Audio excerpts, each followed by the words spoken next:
Assalamu alaikum warahmatullahi wabarakatuh. Welcome back guys with another video. Guys, waana walaalkiin Barwaani Boy. Maanta videogeena wuxuu ku saabsan yahay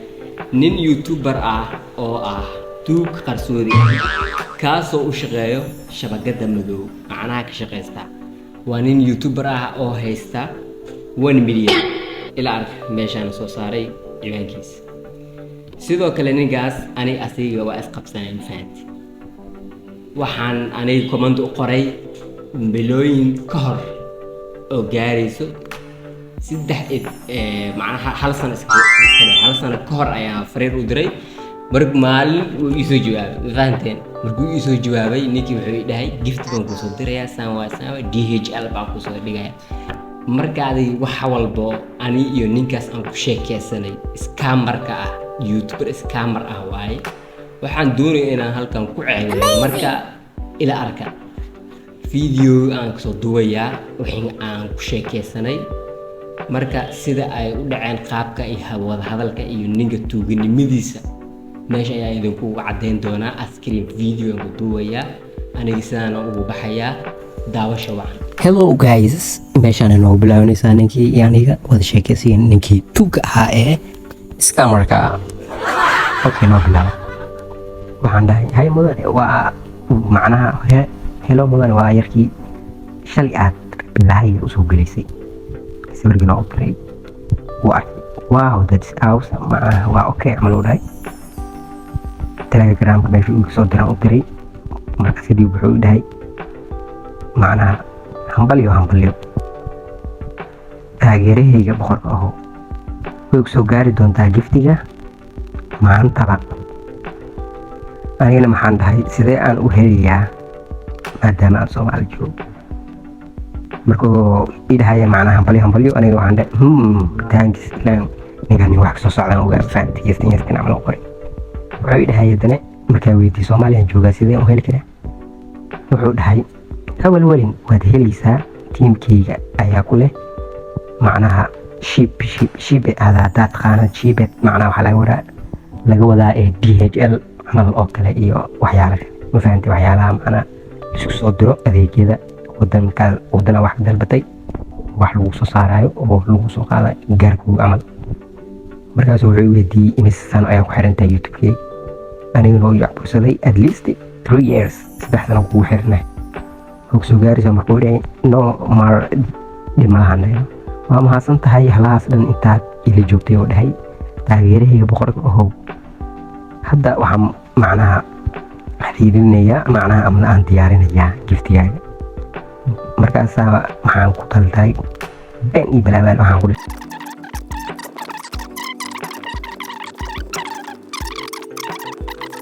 kaasoo dhahay waa ku xumahay camal noloshaada sida meel camal laakiin haka walwalin way ku soo gaaraysaa hadiyadeeda weyn isbuucyadan adaad wuxuu dhahay isla maanta isbuucan gudaheeda way ku soo gaari doontaa aniga waxaan dhahaa mahadsan tahay you make me happy waxaa iga dhigta farxad markaasoo dhahay okay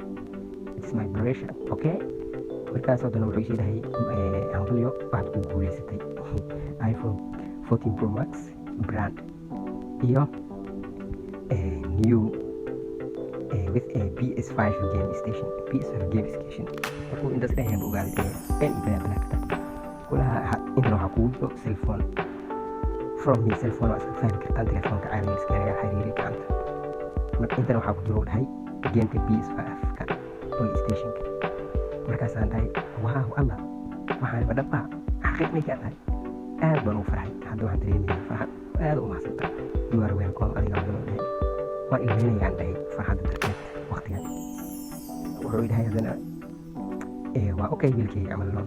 fiiri waxaad fiirsataa yacni meeshaan kusoo dhigi lahaa DHL markaas oo isoo dir kula full namekaaga iyo adresskaaga phone numberkaaga iyo email address shaqay meeshaan kusii bilaabay walba aniga shaqo weyn aan ka qabo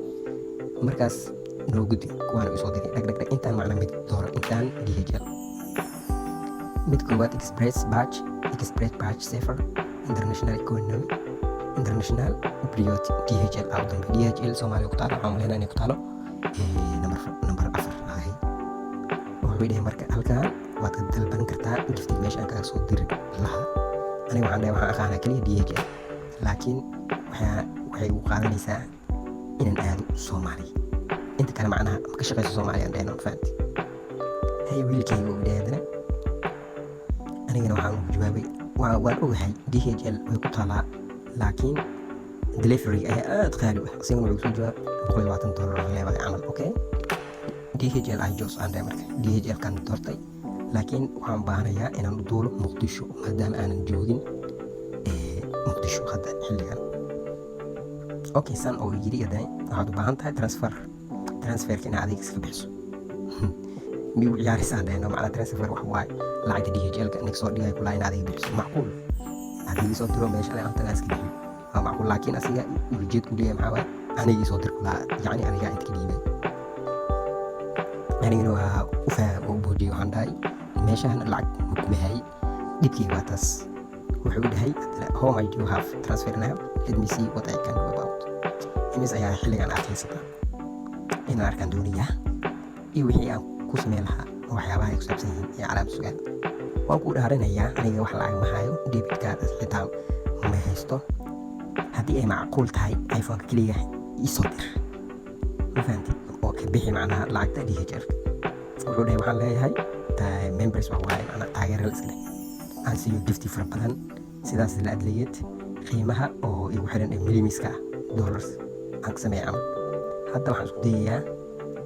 inaad iska bixiso lacag si ay kusoo gaarto giftiga ila soo xiriir markaa heshid lacagta thanks do have a nice day maalinta ku wacnaadan waxaan dhahay accept iga reeb aan dhahayno bedelka aad iga reeb macnaha bedelka aad isoo dhiibi lahayd PS5ka lacagta iga bixi PS5ka iga reeb macnaha yacni iPhone la isoo dir PS5ka lacagtiisa qiimihiisa ka jar meesha ee iga bixi camal fahanti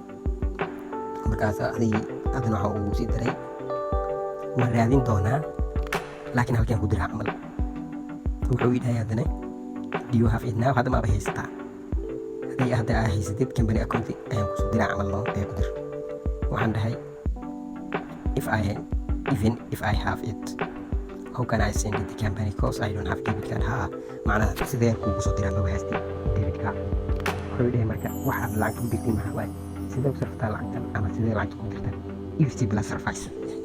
aan dhahay fahanti ninka waajii aan ka yaabin markaas aan dhahay saaxiibadii mid kamid ayaa haysto camal waan raadin doonaa inaan ku bixiyo lacagta akoonka fahanti iyo alaabta please aan ugu diray markaas oo dhahay waan kuu rajeynayaa inaad bixiso hadda maxaa yeelay ma haysano waqti ugu filan 3 maalin kadib waan bixin doonaa waan u baahanahay fadlan daadkaas caabada ma dhihi karay shuuha kambaniga alaabta taala 3 maalin kadib waan ku bixin waan ku faraxsanahay giftigaaga weyn aan dhahay kadib wuxuu dhahay inta gif away content yacni gif awayga aan bixiyo isbuuclaha way dhammaanaysaa camal ninka ilaa lacagta xurayna iyo usoo gacan gasho mogtahay way dhammaan rabtaa camal eegi isbuuca leeba aan qabtaa sidaas darteed si aysan kaaga dhammaan soo hormarsay camal markaasuu dhahay sidee u socdaa xaaladda hadda okay beriyaan dhahno 2 maalin way ku dhammaan kartaa u dhahay okay waa bixinayaan dhahay $50 aan bixinayaan dhahay markaasuu dhahay ila soo xiriir haddii aad hesho waxaan kusoo diri doonaa camal kambaniga oo akoonkooda oo alaabta taala kadibna paymentiga anigaa sameynaa markaa lacagta soo dirto markaasaan aan dhahay xitaa adiga haddii aan ku siiyo lacagta caawa inaan bixiyo waxaan isticmaali doonaa saaxiibkayga debit cardkiisa markaasuu dhahay waa farxi ninkan oo lacagta iibsoo dhaca okay macnaha caawa maad bixinaysaa uu dhahay waxaan dhahay laakiin locationka express dispatch halkaan magu ku yaalo fahanti waa u diray keliya inta waxaa ku taala Juba Express iyo waxyaalaas markaas oo dhahay aniga waxaan isticmaalayaa DHL hadda waxaa lee bixisaa $50 okay thanks waan u diyaar garoobayaa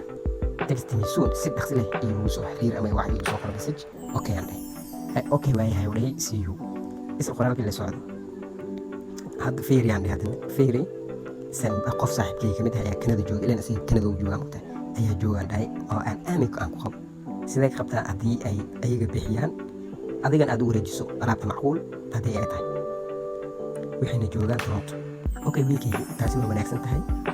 laakiin waxay u baahan yihiin inay bixiyaan lacagta siduu dhaqsiyaa badan ay taalo alaabta diyaar miyay u yihiin inay bixiyaan lacagta hadda anigana waxaan dhahay waan ka codsaday oo keliya mudane hadda ayaan la xiriiray shirkadda DHL-ka waxayna igu dhaheen adreska ninkaas oo wax kuu soo diraya ha kuu soo diro kadibna anaga noo soo dir kadib waxaan ugu tagi doonaa halka uu joogo alaabta ayaana kasoo qaadi doonaa markii alaabtaada muqdisho lagu keeno kadib anaga lacagta kaa qaadan doonaa ninka markaas oo aniga oo ka caawinaya le oo kaliya uu iblanbareen oo iga ujeedin oo ku sheegay aniga mar hore waa markaas aan waan ku dhaarnay waan la xiriiray markaas oo dhahay adiga macnaa baasha la wadaa mal xaaladaada iyo waxaan go'aansaday inaan ku caawiyo waan ku sheegay $50 kaa heshid bixi inta kale aan dhamaystiraa camal wuxuu dhahay waxa u muuqdaa qof aadan wax u baahnayn goodbye fadlan aan dhahayna mudane aalida iPhone aan fiir bull person waxaan adin faqiir yaa leeyahay waan ku sheegay aniga waxaad bixisaa oo tahay $50 ilaa waa tuu $50 sawad aniga waxaan dhahay sida dhab ahaantii u baahanay markaas aan dhahay fadlan aabi mudanow tuuga okay have you gotten the $50 ma heshay lacagta markaas aan ku xanaaqnay warniyo aan dhahay adigu haasto 1.2 milyan subscribers miyaadan igu aadin karin inaad bixiso lacagtaas lacagta meesha markuu dhahay uu jawaabay noted please may fadlan haddana hadalkii lagu soo celiyay waan ku sheegay aniga ka gudubtaas waan ka shakiyay markaas inuu TV matid macnaha asaa wax kala raadin waan ka shakiyay ninkii aniga aan taageeri jirin matid soo ninkaas ku dirin waa nin wanaagsan waa dhisaan waa nin balaay ka dhacdo uu fafaali macnaha ninkaas ma batidada waa ka shakiyay nin oo sharaftiis ku dheela inaad oo raba aad waxaan fikrayaa inaan u baahan tahay $50 so ha ugu dheelinaan dhahay sharaftiisa ninkaas wuxuu dhahay haddii aad ku fikraysan aniga feeg ah dhimana aniga waxaan isku dayaa keliya inaan ku caawiyo adi halaan oo dhan boojo waa inaga gudub markaas aan ku fahmay maxaan dhahayno ku soo biiri karaa groupkiina Scabris waa dhahay waa ujeedin you fucking stupid you are fucking scammer bro waa ilwada aragteen oo maleena sida aan idin sheegay ninka wuxuu ahaa scammer ka soo jeedo dalka Canada waa cook wuxuu isku dayay yani wuxuu iska dhacdhaciyay dadkan Afrikaanka ah yani waa dad aan aqli lahayn ma ogtid laakiin ma oga Soomaalida inay fardheer tahay adduunweynaha oo dhan marka guys ha aaminina cid walbo YouTuber ah oo ajaanib ah sida ninkan oo kale iska jiro oo tug ah scammers weeye horta qof oo adiga oo gift ku siinayo oo ku weydiinayo email-kaaga telephone number-kaaga يعني حوجا معقول وين خن كرتا ما دام كولسو حرير كرو أما هو واحد برنامج هذا كولسو دير كرو مرنا ويدعي كرتا إنه إيميل كاس سكود ده معناه إنه واحد كاي جبسل وأشياء أنا يحتاج واحد هاي سيدا كسو أركتين فيديو أنا واحد لعب بحثنا EFC Plus إما استعماله credit card أما debit card مركا سومالية واحد إذا لا هاي سكجرا scam risk aad ayuu badan yihiin sanadahan sidoo sheegay walaalkeen hooso Usman hooso pro asiga ayaan aniga scam risk ku arkay mar uu sameeyay alaab iska dhigay in nin iibinayo scam risk soo galay markuu dhahay anigu ku soo beer kara kooxdii isla markii kick out dhahay aniga sidoo kale waa aragteen markii aan dhahay sida uu soo beeri kara kooxdiina scam risk hadalku uu yidhi waa aragteen so guys ilaaliya dadkaas oo kala jiro aanan marnaba aamin gelinin waxaan idin leeyahay Ramadan mubaarak ma aad iyo aad u mahadsantiin teeda kale waxaan idinka codsanaa 500 subscribers ayaan gaaray aad iyo aad ugu mahadsantiin maadaama aad i gaarsiiseen 500 subscribers sidoo kale waxaan ku leeyahay videogan i share ray i like ray